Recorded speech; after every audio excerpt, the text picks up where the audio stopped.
Did you have a boyfriend at high school? There's a lot she doesn't tell you guys, but she literally has so many. But that was 7th grade when he tried to be my friend. Yeah. Ow! But everybody's like Crystal Maybach. Thank you, Andy. No.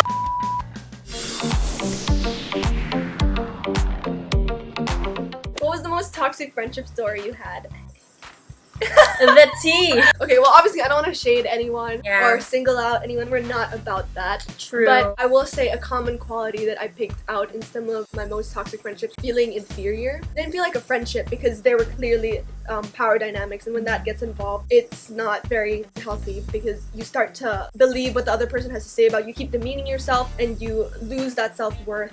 But thankfully, I met Raya, and she doesn't do any of that. And I feel like I'm very blessed that I haven't had a lot of toxic friendship. And I think it's because I am very picky with my friends, which I guess is also a bad thing. I really evaluate the person first before I decide if I want them in my life. There are, of course, ups and downs to being very cautious. But for me, I feel like it's the opposite. I feel like I have been a toxic friend to someone. So I know how to spot those people. I also know how to warn her when I'm like, girl, danger alert. Of course, that was like ages ago and something that I regret a lot. Oh, I love that. That was so honest. I try not to burn bridges, but I think that can also be a bad thing. Because if you stay too long, or if you try to stay too long in a friendship that's hurting you, that could really hurt your self-esteem to an extent. It's good to be a bit selfish. It's self-love. Like, you have to take care of yourself. If someone is not bringing out the best in you, how can you treat other people? Like, if you don't love yourself, how can you love someone else? We're both on opposite ends of the spectrum, and we both need to learn to find the balance. Like for me, if you like make me feel bad, if you've done something wrong to me, I will like cut you like that. While her, like, siya yung martyr, that's what you call in Filipino. You will fight for that relationship even though it's hurting you. So obviously there's good and bad, but then we can like teach each other and help balance each other. I don't think you should surround yourself with negative people in your life, so it's totally justified. On that note, have you had toxic friendships? And if so, how did you fix it? When I read this question a few times, I realized I don't believe in toxic friendships. I believe in toxic relationships. When I look back at my friendships, the ones that I love and that I've had for a very long time, I've never felt toxic. It always felt like a very healthy relationship. I knew that I could go to them. And actually, I was listening to a podcast, but something you have to be aware of when you're talking to friends, especially when you get into a problem, is how you're saying what you're saying. So if someone's hurting you, don't be like, you hurt me all the time, you do this. If you're very accusatory, then that person will feel like they have to defend themselves from you instead of hearing what you have to say. Speak from your behalf, talk about how you feel hurt. Communication is really important to make sure that when you're trying to fix an issue, you are looking at both sides. You're not trying to impose your dominance or your side, because you need to hear both if you want to make it work. And if it doesn't work, if you feel like the person doesn't understand you anymore, and that can be a thing when some people change, it's normal that you grow apart. It might be time to let it go and move on. For me, I don't really think that I fixed it. I think what's important, because there are just friendships that you can't take back anymore because of everything that has happened, and that's okay. But for me, what's important is that you say sorry. Before we left high school, I apologize. It's a great learning experience. Right, I was gonna say what's important is pulling out the lessons from any bad friendship and making sure you just don't make the same mistakes. We're human. It's normal. We hurt people. You know, hurt people hurt. It's not something we're proud of. But as long as you make sure you never do it again to someone, I think that's where the beauty of it is in. Okay, now for more fun, some light questions. Tips for people who have never been to prom or parties and might have to during high school. Wrong people to ask. we don't party, we don't do we are like one of the most innocent people in our grade. We don't go drink, out, we don't stay drink, out, we don't smoke, 11. we don't have like a very early curfew. When we go out, it's like very wholesome. It's like just like dinner. We try to get them out. I guess it's good that you're asking us too, because we never felt that we were missing out. Something I'm really grateful for, because both of us are very similar in that way. The time we spend apart, we don't spend it with other people. I think we're still on the same page. So we don't like build any new best friends, Think about like Snapchat streaks, still each other's number one. So we're not like snapping other people or like, My brother was telling me, people say FOMO, but I say JOMO, joy of missing out. Trust yourself. If you're not going out, you just have to know that you just simply like staying in more, watching movies and watching videos, and that's totally okay. We're all different. I think when you find something that you really love, you start caring less about what other people think. For me, I actually use it. I'm so happy that I have that excuse. Like, if I don't want to go somewhere, I'm just like, my mom said no. You haven't even asked yet. That's so true. I'm so I'm sorry, sorry, I I exceeded my social quota of the month. Yeah. I used to ask my mom for everything, but now I just filter it first. Like, do I want to go Me to too. this? Yeah.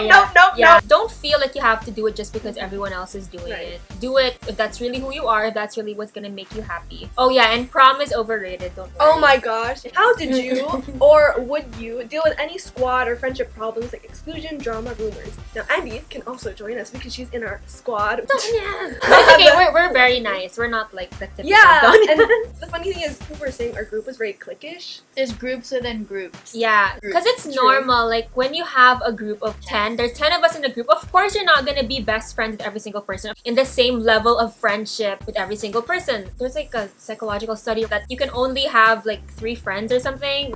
That sounds so bad. A lot of people, and we only realized this during our senior year, a lot of people have misconceptions about our group. Rumors are spreading about how we actually hate each other in the group. They're very close friends. We love every single person. It's not really fair that these people who don't really know us are saying these things about our group. As a group, you just have to be stronger and know that your bond is more important than what other people say about you. People who are like spreading these things are honestly, they don't know us. People who don't know us, we're like, why are you talking about us? Like, we don't even think about you. Like, who are you? Yeah. Lastly, what do you do when people talk bad about you? No one says it to my face. Because they're People cowards. say about me. I know what they say, but I don't do anything. As far as I'm concerned, I don't want to treat someone differently or lower because of that information I have. I am curious to know what people, for the most part, it's just very low life, petty things from people I don't know. Okay, now for the good stuff. We're talking about faith. Are you both Christian? Yes, we are both Christian. Yes. How did Christian faith start in your family, and how were you able to practice and build stronger connections with God? I was baptized when I was young. I've always grown up with Christ, and as a family, we pray every night. It's an even stronger connection when it's not just yourself, but when you have a community of people who are also on that same journey. I didn't go to church as much as I'd like to, but I would read Purpose Driven Life. I read that recently, and it's a very great book. It changes your life. I've always read books like Our Daily Bread every day. In college, I do hope to join like Bible study groups, getting more involved in that. Similar to Katie, I'm very blessed that I grew up in a Christian family. Obviously, it's great to go to church and all that, but more than that, it's just building your relationship with God in your alone time. So that's doing daily devotionals, reading God's word, praying to Him. And like when you pray to Him, you don't have to make it like a formal thing. What I'm trying to do now actually is to pray little prayers throughout the day. You don't have to be like in a peaceful setting or whatever and pray for like 5 minutes. You can pray for like 20 seconds, just like catch up with God. I feel like that is what strengthens a relationship. Yeah, I think it's like the thought that counts. Like whenever you think of something, it goes to God throughout the day. Because He knows what you're thinking, but He still wants you to tell Him, you know. What are the most empowering Bible verses for you guys? I'm trying to memorize more, but the one I used for my high school dedication was Deuteronomy 31 verse 6. Be strong and courageous. Do not be afraid or terrified of them, for the Lord goes with you and He will never leave you nor forsake you. I remember during badminton games or just competitions when I felt like I was at the brink of giving up, I would always think of that and I would get strength not from myself but from God. I love that one. It just reminds you that whenever you feel alone, need someone, you have someone. Right now, mine is Romans 8:28. And we know that all things work together for good to those who love God and are called according to His purpose. How can you keep your faith strong in God if you have any doubts? I think that's all part of the process. You have to trust in your testimonies. You just have to trust that He has the best intention in mind, and He always does. You will never have the answer to everything, and that's okay because that's where faith comes in. What we see or what we can comprehend is so little compared to what God can see and His whole plan and purpose for everything. Lastly, for faith, how important was your faith in God during your years in high school, and did it change or develop in any way? We're gonna talk more about that in her mukbang. Yeah, failures and like what happens when God changes your plan and how to deal with that. So make sure to watch hers. I'll link down below. For the last section, we're gonna talk about hate, negativity, bullying, no stuff. Hi, Ate Katie. She's an ate. Yeah, I'm just wondering on how do you fight hate? I've been experiencing on my YouTube channel. I don't ever fight hate. Like, you don't fight fire with fire because that's gonna make things worse. You don't want to contribute to that negativity because there's enough. And I get a hate comment, if it's someone who doesn't know me, who's just hating on me for no reason, I don't take it to heart because they really don't know you. Ends up in my trash. They get a report and a block.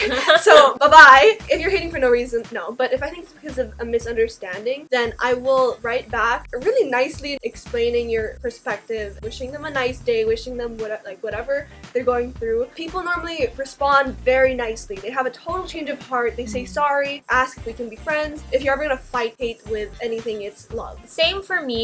I don't get hate from people who actually know me, and that makes it so much easier because they know you from what, like 8 minutes of like your entire life. They're gonna judge you based on that. Usually when you judge someone who you don't know, it's usually just you projecting your insecurities onto them and making them feel as bad as you because you feel very insecure about this certain thing. That's a good lead to the next question. Why do you think people feel they're entitled to disregard other people's feelings because they had it worse? I think it always comes down to if you have been hurt before, if you are insecure, you will want to take those out on other people. I have had this issue with feeling inferior, but in general, I try as much to believe that we are equal. There is no order. You're not better. You're not worse. I think it's because they're hurt, but I want you to know that no one should ever invalidate your emotions. We are human. We have emotions, and everybody tolerates things differently. We all have different emotional capacities, and I think we have to be mindful of that. I don't think you should assume that the other person has that same emotional response as you. And I think it's so wrong to try to impose that your experience is worse than someone else's. Like, I just don't understand why you're competing over who had it worse. Like, okay, you can take it from here. You can't judge the way a person is feeling based on your own experience. You can't judge someone unless you actually go into their body, take out their soul, and replace it with yours. It's not okay to like judge people based on, well, I had it worse, therefore she should be able to overcome that. You know, I don't get why she can't just do this and that. I was able to do that. That's not the point. Like, you're two different people and you need to understand that very simple concept. Okay, so those are all the questions that I'll be answering on my channel. We are going to continue this mukbang on her channel, so subscribe to her, check her video out down below. You won't regret it, it'll be just as fun. Bonga! Just kidding. Bonga! Give this video a thumbs up if you want more videos with her. Follow me on social media, alohakatieg. Scan my Snapchat on your right. Click the top right eye to watch more of my videos. You can subscribe to my channel here and my vlog channel here. Thank you so much for watching. Thank you to her for joining me. We're also gonna do a 500 peso makeup challenge. Stay tuned for that. Bye guys. Bye!